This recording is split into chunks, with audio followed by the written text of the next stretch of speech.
Thanks to everyone who have subscribed. If you have not, please do.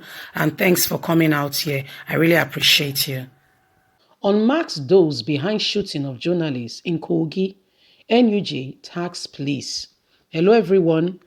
In Nigeria, what matters, yes, do not matter to the government because there is what we call systematic uh, blindfold that the government of Nigeria is so worried and scared of, especially with the trend of things today, that Nigerians are beginning to become wiser, the youths are rising up, and there is a lot of fears in their quarters.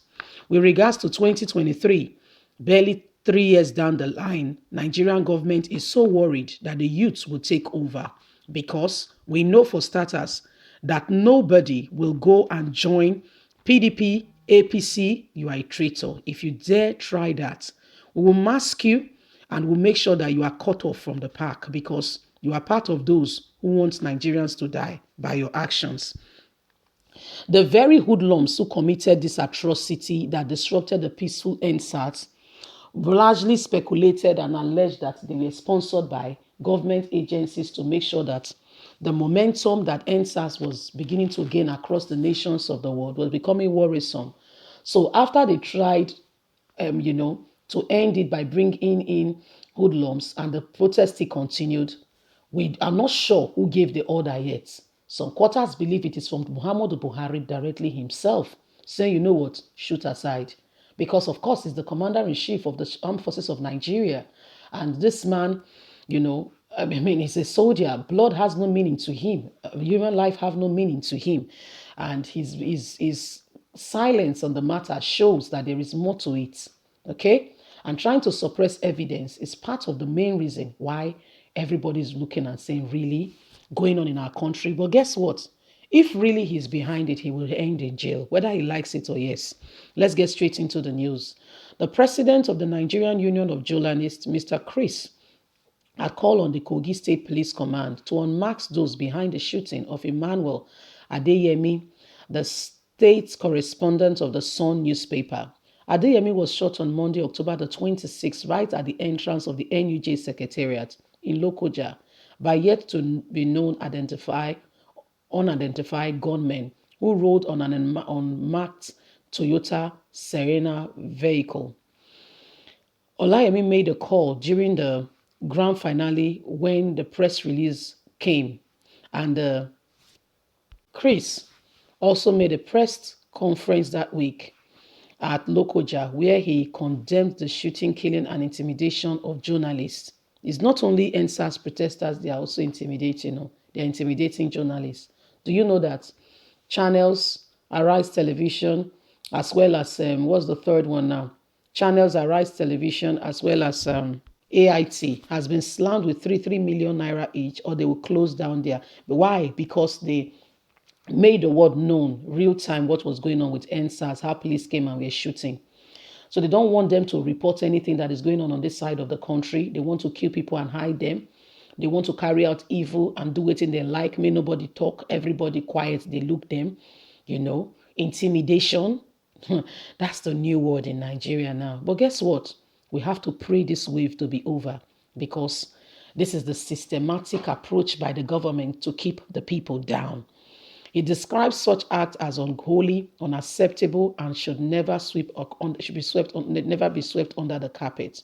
He urged the police to be alive to their responsibility and address the lingering insecurity actions in the states, condemning the trend more so that it is happening under the current dispensation that is described as democracy and that cannot thrive without freedom of the press able to express what is really going on in the country.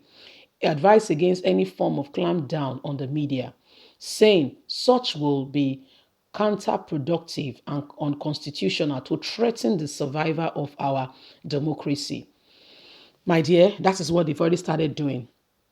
Threatening the survival of our democracy. That's what they are doing, threatening it seriously, making sure that journalists do not speak. Right now, they want to make sure that channels, television, AIT, Arise TV do not, when it comes to government, that they shield them, they don't speak, they don't say anything, they only report COVID-19 cases. They only report that Buhari had a meeting with a traditional leader. They only report, I mean, these are part of the things that they want people to report. And so they want to put the people in systematic press down. Okay, they want to put the people, oppressed. This is what they intend to do, and to make sure that the people stay down, never raising up their heads. So what are we talking about? There is something called, freedom, and this is where Nigerian government are failing.